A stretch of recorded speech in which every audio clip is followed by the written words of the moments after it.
Go ahead. Okay, I'm at the conference for medical professionals in downtown San Francisco, and my client, ArrivalApp, is here with a booth, and they're showing off the app that we built for them that just launched. There's a whole bunch of other booths here with services for small medical offices, specifically for therapists.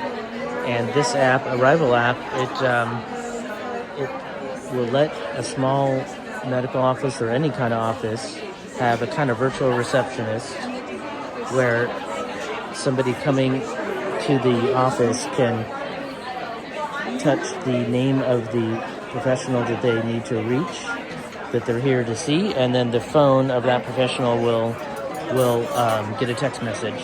So it's a very, very simple app, and it replaces, for some people, having a receptionist, and it can work on any iPad. It's a DIY setup. You can go to the website, subscribe, and you get your own website URL that you put on your iPad, and you can pay by the number of messages you need to send. So it's easy to use and fills this really specific niche. Check it out at ArrivalApp.com.